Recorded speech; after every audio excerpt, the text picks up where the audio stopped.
Hello tout le monde, bienvenue dans cette nouvelle vidéo. Je vous retrouve encore une fois en compagnie de mon collègue Oscar pour une nouvelle vidéo. Oscar est saoulé, je l'ai réveillé, il était en train de dormir. Bref, on se retrouve aujourd'hui pour une vidéo que vous m'avez beaucoup demandé, au cours de laquelle je vais vous expliquer, ou en tout cas vous donner les grandes lignes pour que vous puissiez vous faire votre propre programme d'entraînement. Alors attention, on ne va pas rentrer dans des détails hautement théoriques sur les différentes hypertrophies, l'amélioration de la force, des performances. Là, je vais vraiment vous donner les outils pour fabriquer votre programme, pour tout ce qui est données théoriques qui nécessiterait beaucoup de vidéos. Vous avez déjà des personnes notamment comme Nassim, comme Atlinix, comme Lucas Guif et bien d'autres sur YouTube qui vous donnent déjà énormément d'outils, notamment concernant la musculation pure et la performance. Donc ce programme s'adresse plutôt aux personnes qui se sentent un petit peu perdues, qui piochent un petit peu à droite à gauche mais qui ne savent pas vraiment si elles sont dans le juste, qui souhaitent optimiser leur programme. Et on va commencer par le premier élément essentiel qui est de déterminer vos objectifs. Déterminer vos objectifs est évidemment la base, c'est ce qui va vous permettre de développer votre programme en adéquation avec ces objectifs. Donc il peut s'agir de perte de poids, de développement de vos capacités physiques, de votre shape, de l'amélioration d'une certaine partie de votre corps ou tout simplement d'une remise en forme ou d'une reprise d'une activité physique. Dans tous les cas, et j'insiste bien là-dessus, votre programme doit contenir, à mon avis, les 6 mouvements fondamentaux. Alors ces mouvements vous permettent tout simplement d'entretenir et de développer toutes vos capacités motrices. Il s'agit des mouvements de push, donc de pousser, développer couché, push-up, développer épaule, tous les mouvements sur lesquels vous allez pousser une charge ou votre poids de corps. Également, vous avez évidemment les mouvements de tirage, donc on a les tractions, mais aussi tous les mouvements sur lesquels vous allez tirer votre charge. Tirage vertical, rowing, bûcheron, tirage à la barre fixe. Vous avez ensuite les mouvements de hinge. Alors les mouvements de hinge, c'est un petit peu particulier, ce sont des mouvements charnières. Donc on va retrouver par exemple les mouvements de deadlift, good morning, donc les mouvements sur lesquels vous allez par exemple incliner votre buste et faire un mouvement charnière au niveau de l'articulation de votre hanche. Vous avez également les swings. Quatrième mouvement, les lunges, donc des mouvements de fente. Vous avez évidemment les fentes statiques, les split squats, les fentes marchées. S'ajoute ensuite en cinquième mouvement les carry, les mouvements sur lesquels vous portez des charges ou vous portez votre poids de corps. Donc vous avez évidemment le farmer walk, le overhead carry, donc les mouvements que vous allez faire avec une charge que vous portez au-dessus de votre tête. J'espère que mon appellation est nickel. Mais également les mouvements au cours desquels vous portez votre propre poids de corps. Et évidemment les mouvements de squat. Donc vous avez les squats barres, mais vous avez également les goblet squats, les squat jump, le front squat. Donc il s'agit de ces 6 mouvements fondamentaux qu'afin de ne pas créer de déséquilibre, notamment moteur, je vous conseille fortement de mettre dans votre programme. Autre aspect fondamental à ne pas négliger, vos muscles profonds. Donc vous aurez toujours, quels que soient vos objectifs, une composante posturale au cours de laquelle vous allez renforcer les muscles notamment du centre du corps, les muscles profonds de votre dos et tous ces muscles qui viennent soutenir vos articulations. Alors au niveau de la posture, j'ai d'ailleurs fait une vidéo que je vous mets par ici, au cours de laquelle je vous explique toutes les bases et les mouvements que vous pouvez pratiquer pour travailler cet aspect-là. S'ajouteront aussi les efforts cardio, quels que soient vos objectifs, tout simplement parce que le cœur est un muscle et qu'évidemment il est très important de l'entraîner. Donc que vous ayez un optique d'hypertrophie musculaire, de développement de votre masse musculaire, d'amélioration de votre shape et même juste d'amélioration de votre mobilité, de votre posture, incluez quoi qu'il en soit des efforts cardiovasculaires. On verra un petit peu plus tard de quel type en fonction de vos objectifs, mais il s'agit là encore une fois d'un élément indispensable. Et enfin, quels que soient vos objectifs, je suis d'avis de continuer, quoi qu'il en soit, d'entretenir toutes vos autres capacités physiques, qu'il s'agisse de votre mobilité, qu'il s'agisse évidemment de votre gainage, je vous en ai parlé juste avant, de votre équilibre, de votre coordination, votre endurance. Bref, cherchez à faire en sorte de négliger aucun aspect de vos facultés physiques. De plus, cela vous permettra de rendre vos entraînements bien plus efficaces puisque vous allez tout simplement optimiser le fonctionnement général de votre corps. Deuxième chose extrêmement importante, lorsque vous créez votre programme, vous devez prendre en compte vos particularités physiques. Et celles-ci sont en fonction de votre morphotype, vos attributs de base, votre système nerveux, votre prédominance musculaire, votre capacité à récupérer, votre expérience, mais également vos bagages physiques. Le sport que vous avez fait notamment durant votre croissance va avoir un impact énorme sur votre progression musculaire, mais également sur des déséquilibres musculaires qui pourraient s'être installés. Donc ça vous demande une petite recherche que vous pouvez faire éventuellement à l'aide d'un coach ou tout simplement en apprenant un petit peu plus, notamment sur l'aspect théorique. Vous avez des guides de musculation comme celui de Delavier qui vous offre une excellente base pour justement déterminer ces particularités-là et du coup adapter votre effort lorsque vous allez préparer votre programme. Autres éléments essentiels évidemment à prendre en compte, votre niveau de départ, le temps dont vous disposez et le nombre de séances que vous pouvez faire par semaine. Dans tous les cas, même si vous ne disposez que de peu de temps, vous avez toujours la possibilité de faire quelque chose qui sera de toute façon mieux que rien. Et je vais vous donner quelques astuces pour notamment raccourcir la durée de vos séances et optimiser celle-ci si vous êtes dans ce cas. Évidemment, si vous débutez, même si vous êtes ultra motivé, vous entraîner tous les jours ne sera pas forcément la meilleure idée. Votre corps a besoin de progresser, votre condition physique générale a besoin de s'améliorer, donc n'y allez pas à fond au départ pour finalement vous retrouver complètement sur les rotules parce que votre corps n'est pas habitué à cette surcharge d'efforts que vous lui avez amené d'un coup en partant de rien du tout. Choisissez plutôt de faire 2 voire 3 séances par semaine qui vont solliciter votre corps d'une manière globale et au bout de quelques semaines, vous pouvez choisir notamment d'augmenter le nombre de séances au fur et à mesure que votre corps va s'adapter. Si vous démarrez et que vous partez sur une fréquence de 2 à 3 séances par semaine, je vous conseille grandement de travailler en full body. Full body, cela signifie tout simplement que vous allez solliciter l'intégralité de vos groupes musculaires. Vous pouvez le faire de plusieurs manières, soit en travaillant en superset, un mouvement de poussée, un mouvement de tirage, des séries de chaînes antérieures, donc avant des cuisses et de chaînes postérieures pour le bas du corps, ou alors en travaillant en circuit training.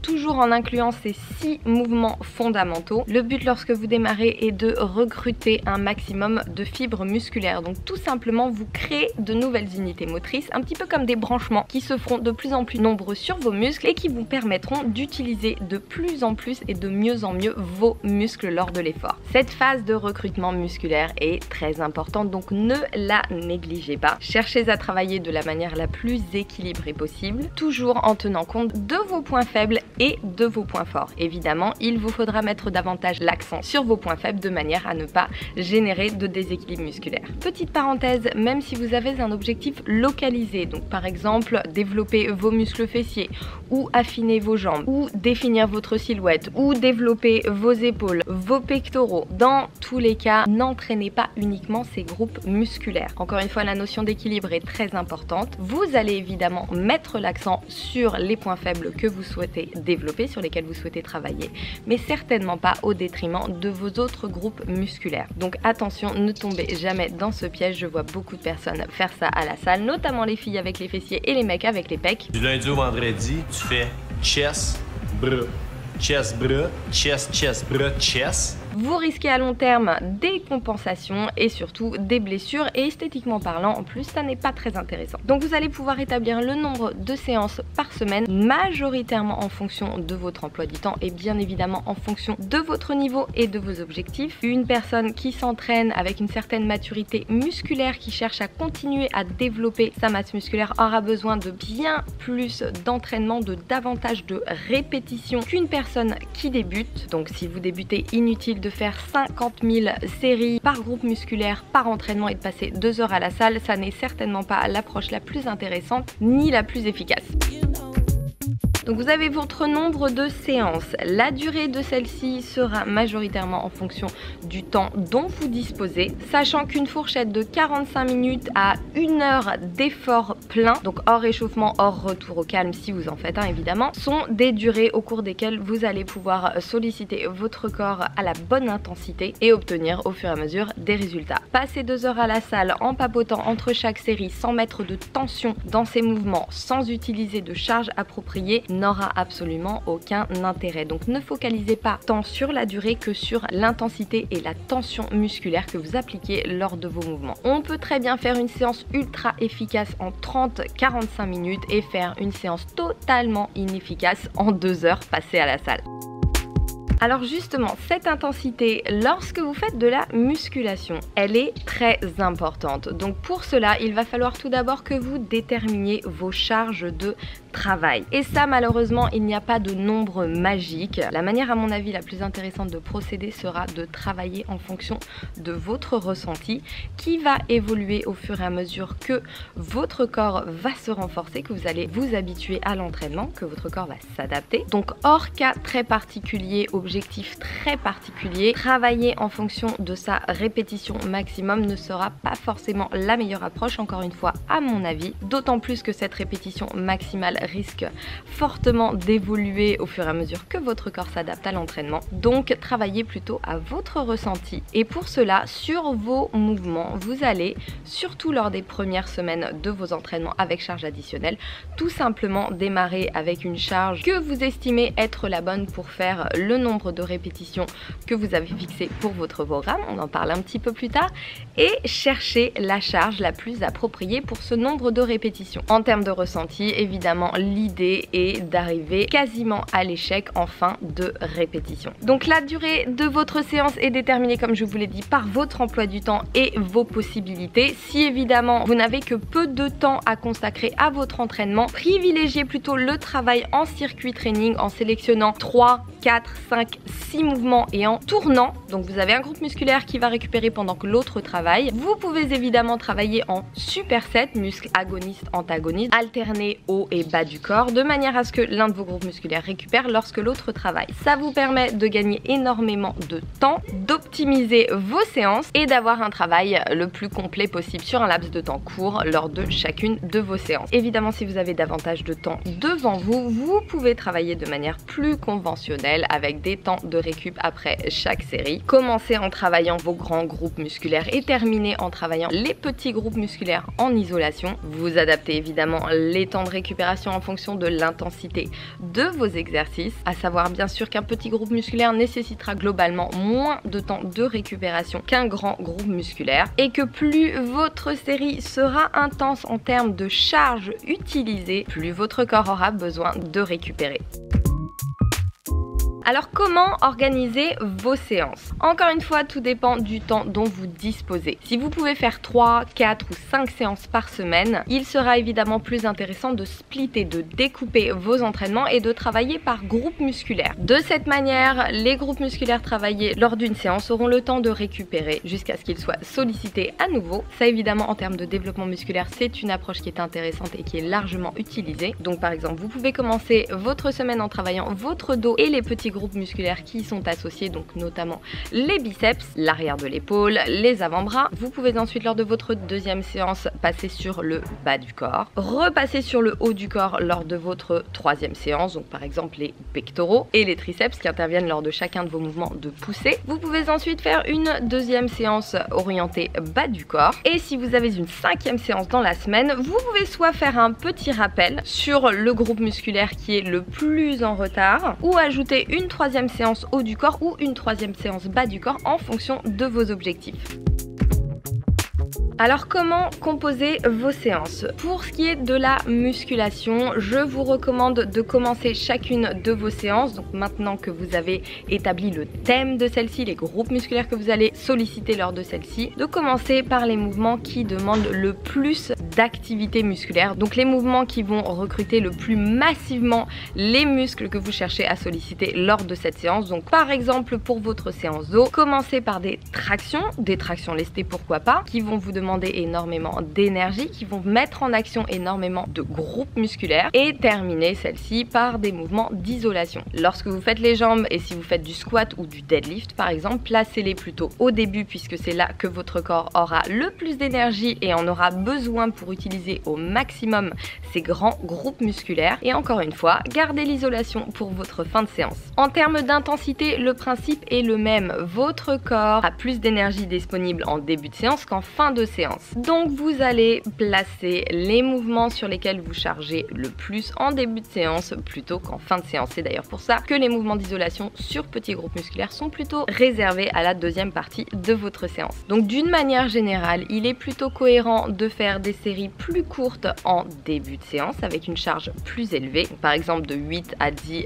répétitions, avec une récupération plus élevée également, et de garder des séries un petit peu plus longues qui ne solliciteront pas vos muscles de la même manière pour votre deuxième partie de séance. Alors ce principe peut s'appliquer également si vous travaillez en superset et que vous alternez par exemple traction et développé couché. Attention à bien adapter vos temps de récupération puisque travailler relativement lourd sur des grands groupes musculaires en superset est extrêmement éprouvant pour votre corps. Donc évidemment, j'essaye de vulgariser au maximum et de vous donner les grandes bases pour que vous sachiez comment agencer votre programme, mais il est évident que si vous avez des objectifs plus pointus, il va vous falloir vous cultiver davantage ou alors vous faire suivre par un coach de manière à vraiment concevoir votre programme en fonction de vos objectifs précis. Par ailleurs, le fait d'en savoir davantage sur le fonctionnement de son corps est de toute façon extrêmement important et vous permettra d'être autonome et de progresser davantage sur le long terme.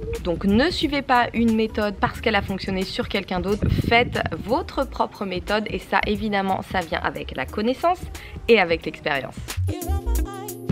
Alors vous allez me dire, qu'en est-il du cardio? Encore une fois, tout dépend de vos objectifs et du temps dont vous disposez. Évidemment, si vous choisissez de travailler en circuit training, la composante cardio est déjà présente. Vous pouvez évidemment ajouter à vos entraînements des HIT, High Intensity Interval Training, lorsque vous souhaitez améliorer votre silhouette, perdre du poids, mais également maintenir votre masse musculaire et renforcer votre cœur. Les circuits, les HIT sont très intéressants. Vous pouvez, en fonction de votre niveau, les placer en fin de séance de musculation ou alors les substituer à une de vos séances de musculation. Encore une fois, tout dépend du temps dont vous disposez. Il peut être également judicieux de les placer en milieu de semaine après par exemple 2 gros entraînements. Ça vous permettra de faire un petit break, de laisser vos muscles se reposer avant de repartir sur 2 autres séances de musculation. Vous pouvez faire une séance de musculation, le lendemain ou le surlendemain un HIT, le lendemain ou le surlendemain une autre séance de musculation, etc. Alors par contre, ne faire que des HIT, des circuits training au poids de corps ou que du cardio peut être certes intéressant lorsque l'on débute, mais ne vous permettra pas réellement de progresser physiquement sur le long terme et notamment musculairement parlant, puisque dans ce cas, travailler avec des charges additionnelles sera beaucoup plus intéressant. Donc le mieux encore une fois est d'équilibrer votre programme sur la semaine et de placer la bonne quantité d'exercices avec charge additionnelle et la bonne quantité de travail cardio en fonction de votre niveau et de vos objectifs. Pour tout ce qui est travail de posture, de mobilité, vous pouvez choisir soit de faire une séance entièrement dédiée à cet aspect-là, qui peut avoir lieu où que vous soyez durant votre jour de repos, puisque vous n'avez clairement besoin que d'un tapis, ou incorporer ce travail au sein même de vos séances. Vous pouvez par exemple faire de l'animal flow en récupération active, finir votre séance par un petit circuit mobilité, ou même de vous faire une petite routine centre du corps mobilité en début de séance. Attention toutefois à ne pas cramer vos abdos si vous avez de grands mouvements à faire tels que le squat, le soulevé de terre qui nécessite une grosse participation du centre du corps. Donc attention à ne pas fatiguer celui-ci au préalable. Mais dans tous les cas, cherchez à incorporer au moins quelques mouvements lors de chacune de vos séances ou alors lors d'une séance dédiée au cours de votre semaine. Cette séance peut par ailleurs être complétée par du cardio. En général, j'adore mixer les deux, faire des efforts cardio intenses et utiliser des exercices de mobilité en récupération active. Les possibilités sont innombrables. Je partage d'ailleurs beaucoup de petites idées sur Instagram, donc n'hésitez pas à me suivre si ça n'est pas encore fait. Et encore une fois, soyez curieux, documentez-vous, cherchez à savoir pourquoi entretenir votre mobilité, votre flexibilité, votre posture est important pour vous. Vous avez notamment des personnes comme Christophe Cario qui fournissent un travail extraordinaire et ultra accessible. Vous avez également l'ouvrage Becoming a Supple Leopard qui est maintenant traduit en français par les éditions For Trainer. Bref, vous avez une foule d'informations à votre disposition pour choisir vos mouvements en fonction de vos besoins. Une fois que vous avez créé votre programme en fonction de vos objectifs, en fonction de vos particularités physiques, en fonction du temps dont vous disposez, en fonction de votre niveau, à quelle fréquence faut-il le renouveler? Votre corps va avoir besoin d'un temps d'adaptation en fonction des mouvements que vous lui imposez. Ceci va prendre du temps et au bout d'un moment, une fois que votre corps a surcompensé, s'est adapté, vous allez sentir que vous allez régresser. C'est exactement à ce moment-là qu'il est judicieux de changer votre programme. Une moyenne de 4 à 6 semaines est généralement intéressante. Encore une fois, c'est au cas par cas en fonction de la manière dont vous réagissez, en fonction de votre niveau et en fonction de vos objectifs et de votre pratique sportive. D'une manière générale, lorsque vous avez établi vos charges de travail, celles-ci devraient progresser au fur et à mesure que vous vous entraînez. À partir du moment où vous sentez que vous stagnez, c'est le moment de changer votre programme. Vous pouvez rester sur les mêmes exercices en travaillant sur des fourchettes de répétition différentes. Vous pouvez aussi faire une parenthèse durant laquelle vous allez solliciter votre corps de manière complètement différente. Ça, c'est une approche que j'aime beaucoup et que je pratique régulièrement. Généralement, je travaille majoritairement avec charge additionnelle et environ toutes les 4 semaines, je me fais une semaine voire 2 semaines entièrement au poids du corps où je vais travailler beaucoup plus en endurance, en pliométrie, mais également en gainage, mettre un petit peu plus le focus sur les autres aspects de mes capacités physiques, à savoir la mobilité, l'équilibre, la flexibilité. Et après cette semaine ou ces 2 semaines, je reprends mon programme d'entraînement à base de charges additionnelles. Encore une fois, tout dépend de vos objectifs. Mais d'une manière générale, lorsque l'on sollicite son corps d'une certaine manière, de manière répétée, celui-ci va s'adapter et va commencer à stagner, ce qui est signe de progression musculaire puisque cela signifie que votre corps a été parfaitement en mesure de s'adapter à un programme d'entraînement auquel il ne l'était pas lorsque vous l'avez démarré. Donc vous pouvez périodiser vos entraînements en changeant vos sollicitations musculaires, la fourchette de répétition, le tempo de travail, la composante cardio, la composante force de manière périodique, donc sur un nombre donné de semaines. Vous pouvez faire des petits breaks comme moi je le fais de manière périodique. Dans tous les cas, variez vos sollicitations. Il n'y a pas une méthode sûre pour toute la population de la planète, chaque cas est différent. Vous aussi, en fonction tout simplement de votre système nerveux, du type de fibre musculaire prédominant chez vous, votre corps ne va pas du tout réagir de la même manière que votre voisin sur le même nombre de répétitions par exemple ou sur le même type d'effort. Donc cherchez les sollicitations auxquelles votre corps réagit le mieux, travaillez au ressenti et chose très importante, ne négligez pas votre récupération, qu'il s'agisse de celle que vous placez entre vos séries lors de vos trainings, mais également et surtout votre sommeil, votre niveau de stress qui ont un impact énorme sur le développement de vos muscles, sur le brûlage de vos graisses et sur votre condition physique générale. Le but de tout programme, quels que soient vos objectifs, est d'améliorer vos capacités physiques. Donc accordez-lui une importance particulière, faites vos propres recherches, soyez curieux et notez votre évolution. Prenez des photos, prenez vos mensurations, notez vos charges de travail, ce sera de très bons indicateurs de l'efficacité du programme que vous vous êtes fait. Donc je le rappelle, pour établir une base solide, vous prenez en compte tous les paramètres que j'ai cités précédemment. Vous incluez les 6 mouvements fondamentaux. Vous ne négligez pas votre mobilité, votre cardio, votre gainage, votre équilibre musculaire, votre récupération. Vous concevez des séances en fonction du temps dont vous disposez. Vous vous y tenez. Il s'agit de votre programme, donc vous ne débarquez pas à la salle en vous disant tiens, je vais faire le training de mon pote parce que je sais pas trop quoi faire.